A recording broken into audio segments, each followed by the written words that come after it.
Hello students, good morning. मैं ज्ञान प्रकाश तिवारी।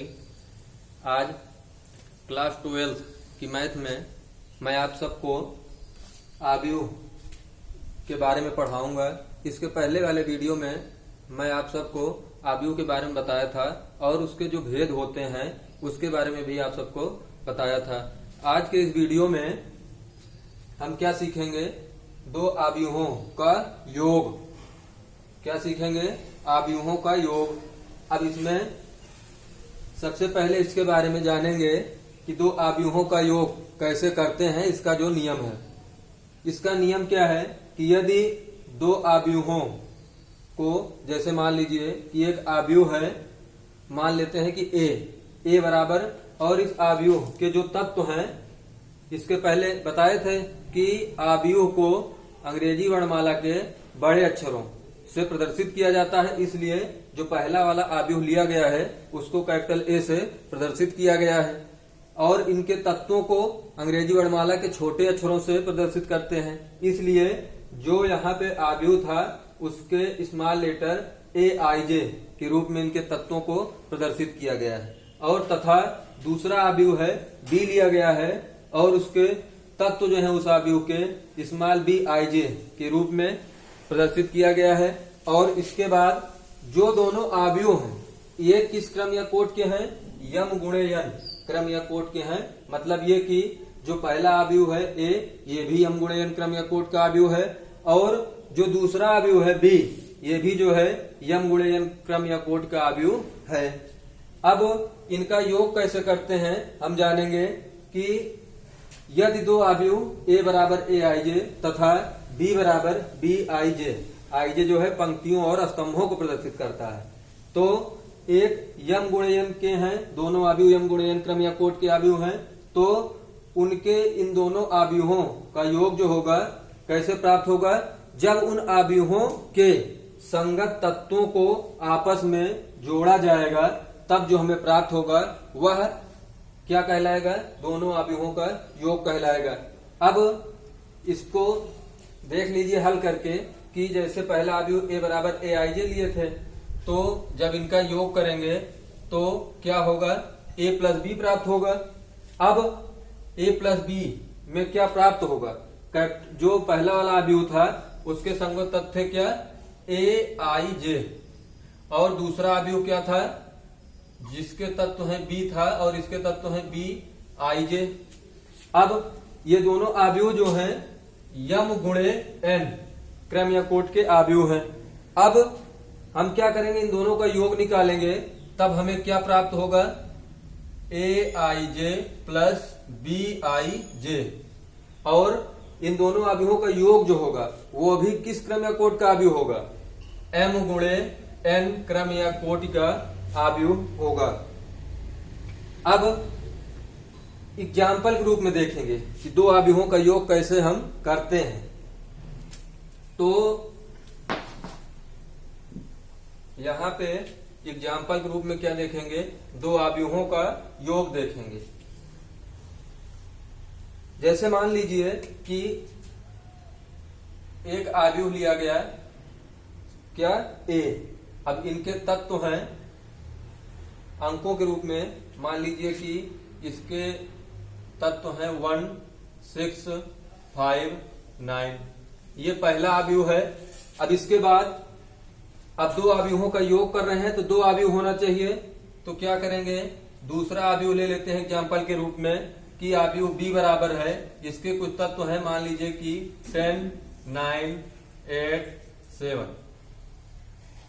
आव्यूहों का योग तभी होगा जब दोनों आव्यूह जो होंगे एक ही क्रम या कोट के आव्यूह होंगे, तब उनके संगत तत्वों को जोड़ लिया जाएगा दोनों आव्यूहों को। तो इनका योग करेंगे तो हम क्या होगा? A प्लस बी इक्वल, अब संगत तत्व कहा जा रहा है तो 1 जो है 1 का संगत तत्व क्या होगा? 10 होगा। 6 का संगत तत्व क्या होगा? 9 होगा। इसके बाद 5 का संगत तत्व क्या होगा? 8 होगा, और 9 का संगत तत्व क्या होगा? 7 होगा। तो हमें योग करना है तो उनके संगत तत्वों को क्या करेंगे? जोड़ लेंगे। तो जोड़ेंगे तब क्या प्राप्त होगा? 1 प्लस 10, इसके बाद 6 प्लस 9, यहाँ पे होगा 5 प्लस 8 और यहाँ पे क्या होगा 9 प्लस 7। अब इनको ऐड कर लेंगे तो ऐड करने पे क्या मिलेगा 10 प्लस 1 कितना हो जाएगा 11, 6 प्लस 9 कितना हो जाएगा 15, 8 प्लस 5 कितना हो जाएगा 13 और 9 प्लस 7 कितना हो जाएगा 16। तो यहाँ पे दोनों आव्यूहों का योग क्या आया, दोनों आव्यूहों का योग 11, 15, 13 और 16। अब यह देखिए यहाँ पे जो आव्यूह दोनों थे किस क्रम या कोट के आव्यूह थे, तो ये आव्यूह ए जो था ये 2 into 2 क्रम या कोट का आव्यूह था, क्योंकि पहला वाला जो होता है, अब आव्यूह जानते हैं कि यम गुणे एन क्रम या कोट का आव्यूह के रूप में प्रदर्शित करते हैं। तो यहाँ पे यम जो होता है पंक्तियों को प्रदर्शित करता है और यन जो होता है स्तंभों को प्रदर्शित करता है। तो जितने पंक्ति होंगी यम के नीचे लिखा जाएगा और जितने स्तंभ होंगे एन के नीचे लिखा जाएगा। तो यहाँ पे पहली पंक्ति दूसरी पंक्ति, ये आव्यूह जो था इसमें 2 पंक्तियां थी, इसलिए यम के नीचे क्या लिखा गया 2 लिखा गया। और इसके बाद पहला स्तंभ दूसरा स्तंभ, तो इस आव्यूह में 2 स्तंभ थे, तो इसलिए एन के नीचे क्या लिखा गया 2 लिखा गया। अब यहाँ इसी प्रकार से दूसरा वाला आव्यूह भी तो क्या था 2 पंक्तियां थी 2 स्तंभ थे, तो ये भी जो था क्या था 2 गुणे 2 क्रम या कोट का आव्यूह था। अब इनका योग करने पे भी जो हमें प्राप्त हुआ आव्यूह के रूप में, यह भी जो है किस क्रम या कोट का आव्यूह है 2 गुणे 2 क्रम या कोट का आव्यूह है। अब हमने इस वीडियो में 2 आव्यूहों का योग के बारे में सीखा। अब इसी प्रकार से जिस प्रकार से जो प्रोसेस होता है 2 आव्यूहों के योग में, अब इसके बाद दूसरा जो होता है 2 आव्यूहों का अंतर। अब हम क्या पढ़ेंगे, आव्यूहों का अंतर। 2 आव्यूहों का अंतर पढ़ेंगे। अब 2 आव्यूहों के अंतर में क्या होता है, जो प्रोसेस 2 आव्यूहों के योग में होता है सेम इसमें भी वैसे ही होता है कि 2 आव्यूहों के अंतर में भी। अब एग्जाम्पल के रूप में डायरेक्ट हम क्या करेंगे, एग्जाम्पल देखेंगे कि 2 आव्यूहों का अंतर मतलब 2 आव्यूहों को कैसे घटाया जाता है। तो यहाँ पे जैसे मान लीजिए कि एक आव्यूह है, क्या है ए है और इनके तत्व हैं कुछ, मान लीजिए कि ए बी सी डी, ये क्या है पहला आव्यूह है। और दूसरा आव्यूह एग्जाम्पल के रूप में लिया जाए कि बी इक्वल क्या दिया गया है, यहां दिया गया है एक्स वाई जेड और पी। अब क्या दिया गया है 2 आव्यूह हैं, हमें इनका क्या ज्ञात करना है, अंतर ज्ञात करना है। तो अंतर क्या होगा दोनों आव्यूहों का a माइनस बी। अब हम क्या करेंगे, जिस प्रकार से 2 आव्यूहों के योग में दोनों आव्यूहों के उनके संगत तत्वों को जोड़ा जाता था, सेम उसी प्रकार से 2 आव्यूहों के अंतर में भी उनके संगत तत्वों को ही आपस में घटाया जाएगा। तो यहाँ पे क्या होगा, a का संगत तत्व क्या है x है, तो x है तो a में से क्या करेंगे घटा देंगे a माइनस एक्स। यहाँ पे b का संगत तत्व क्या है y है, तब घटाने पे क्या आएगा b माइनस वाई। अब इसके बाद c का संगत तत्व क्या है z है, तब घटाया जाएगा तब क्या आएगा c माइनस जेड। और d का संगत तत्व क्या है d है, तो घटाने पे क्या आएगा d माइनस p। ठीक है, जिस प्रकार से 2 आव्यूहों का योग होता था सेम उसी प्रकार से 2 आव्यूहों का अंतर भी होता है।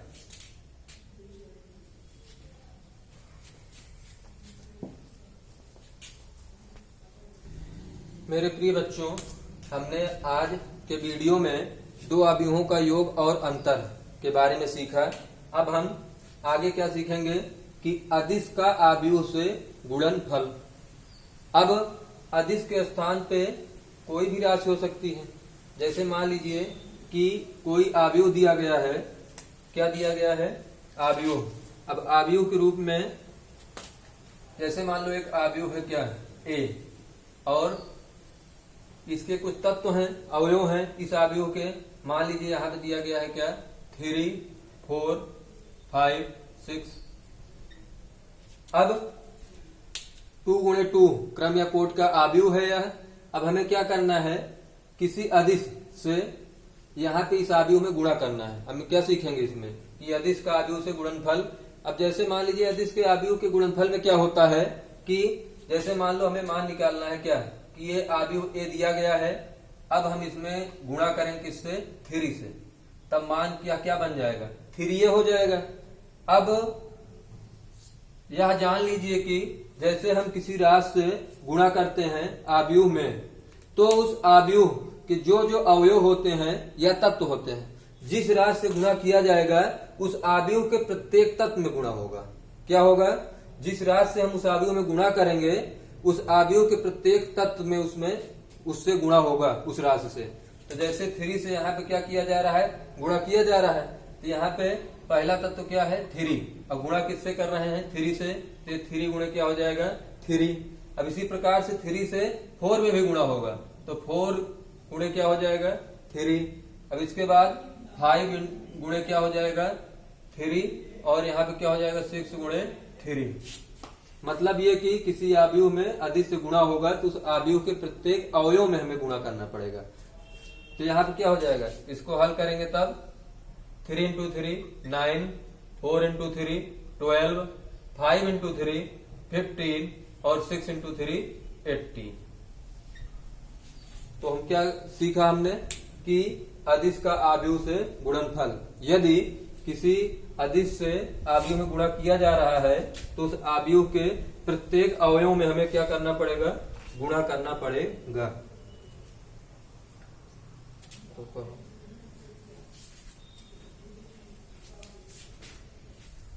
मेरे प्यारे बच्चों, हमने आव्यूह के बारे में जो जो आप सबको बताया, अब उससे रिलेटेड जो जो क्वेश्चन बनते हैं, जो जो क्वेश्चन उठते हैं प्रश्नावली में, अब हम प्रश्नावली को क्या करेंगे, देखेंगे। आव्यूह की पहली प्रश्नावली है 3a। अब 3a में पहला क्वेश्चन किस टाइप का उठता है कि जैसे हमें आव्यूह के रूप में, क्वेश्चन नंबर 1 क्या है, आव्यूह के रूप में एक आव्यूह दिया गया है कि आव्यूह, इसमें क्या करना है, कुछ क्वेश्चन पूछा गया है। अब इसमें क्वेश्चन क्या बन रहा है, पहला क्वेश्चन है कि इस आव्यूह में जो आव्यूह दिया गया है इसमें कितनी पंक्तियां हैं। पहला पूछ रहा है क्या क्वेश्चन कि एक आव्यूह के रूप में आव्यूह दिया गया है, अब इसमें पूछ रहा है कि कितनी पंक्तियां हैं। अब हम क्या बताए थे कि पंक्तियों को कैसे प्रदर्शित करते हैं, क्षैतिज रेखा द्वारा प्रदर्शित करते हैं। किससे प्रदर्शित करते हैं, क्षैतिज रेखा द्वारा। तो यहाँ पे हम देखेंगे कि कितनी क्षैतिज रेखाएं बन रही हैं, मतलब इस आव्यूह में जो आव्यूह दिया गया है इसमें कितनी पंक्तियां हैं। तब पहली पंक्ति, दूसरी पंक्ति, तीसरी पंक्ति और चौथी पंक्ति। मतलब ये कि इस दिए गए आव्यूह में कितनी पंक्तियां हैं, तो कितनी पंक्तियां हैं, 4 पंक्तियां हैं। तो इसका आंसर क्या हो जाएगा कि इस आव्यूह में 4 पंक्तियां हैं। अब इसके बाद इसी प्रकार से जो चाहे जिस क्रम या कोड का आव्यूह दिया जाए उसमें हम पंक्तियों को गिन सकते हैं और पूछे गए क्वेश्चन का आंसर दे सकते हैं। अब इसके बाद दूसरा क्वेश्चन क्या है कि दिए गए आव्यूह में कितने स्तंभ हैं, क्या है, कितने स्तंभ हैं। तब हम क्या बताए थे कि ऊर्ध्वाधर रेखा को, किस रेखा को, ऊर्ध्वाधर रेखा को, जितनी ऊर्ध्वाधर रेखाएं होंगी उतने क्या होंगे, स्तंभ होंगे। तो यहाँ पे पहला स्तंभ, दूसरा स्तंभ, तीसरा स्तंभ। तो जो आव्यूह के रूप में हमें दिया गया है इसमें कितने स्तंभ हैं, 3 स्तंभ। तो यहाँ पे पूछे गए क्वेश्चन का आंसर क्या हो जाएगा कि दिए गए आव्यूह में 3 स्तंभ हैं। अब इसके बाद नेक्स्ट क्वेश्चन क्या है कि जो आव्यूह दिया गया है इसका क्रम क्या है, किस क्रम या कोटि का आव्यूह है। तो यहाँ पे हमने क्या बताया था कि आव्यूह का निर्धारण क्रम या कोटि का कैसे किया जाता है, m गुणे n प्रकार से। तो यहाँ पे m का मान जो होगा वह होगा पंक्तियों की संख्या को प्रदर्शित करेगा और n का मान जो होगा वह स्तंभों को प्रदर्शित करेगा। तो यहाँ पे हम अगर इस आव्यूह का क्रम या कोटि जानना चाहते हैं तो हमें m और n का मान ज्ञात करना पड़ेगा। तो पंक्तियों की संख्या कितनी है, 4 है। तो यहाँ पे m का मान कितना आ जाएगा, 4 हो जाएगा। अब इसके बाद स्तंभों की संख्या कितनी है, 3 है। तो n का मान क्या हो जाएगा, 3 हो जाएगा। तो अब क्वेश्चन क्या पूछ रहा था कि जो आव्यूह दिया गया है वह किस क्रम या कोटि का आव्यूह है। तो यहाँ पे किस क्रम या कोटि का आव्यूह है, 4 गुणे 3 क्रम या कोटि का आव्यूह है। समझ में आया। अब इसके बाद नेक्स्ट क्या कह रहा है कि दिए गए आव्यूह में कुल तत्व कितने हैं। क्या है, कुल तत्वों की संख्या को पूछ रहा है। तो यहां जान लीजिए कि जिस क्रम या कोट का आव्यूह होता है, तो यहाँ पे आव्यूह जो है 4 गुणे 3 क्रम या कोट का आव्यूह था, तो हम इसका क्या करेंगे, दोनों का आपस में गुणा कर देंगे। क्या कर देंगे, दोनों का आपस में गुणा कर देंगे। तो 4 इंटू 3 करेंगे तब कितना होगा, 12 होगा। मतलब ये कि जिस क्रम या कोट का आव्यूह होगा, यम और यन का जो मान होगा उसको आपस में गुणा करेंगे, तो जो आएगा वही उस आव्यूह के तत्वों की संख्या हो जाएगी। और यहाँ पे तत्वों की संख्या कितनी आ रही है, 12 आ रही है। तो हम गिनेंगे चेक करने के लिए आंसर कि 12 अवयव हैं इस आव्यूह में कि नहीं। तो काउंट कर लीजिए, 1 2 3 4 5 6 7 8 9 10 11 12। मीन्स ये कि जो जिस क्रम या कोट का आव्यूह होगा, यम और यन का जो मान होगा उसको आपस में गुणा करने पे वही उसके तत्वों की संख्या होगी।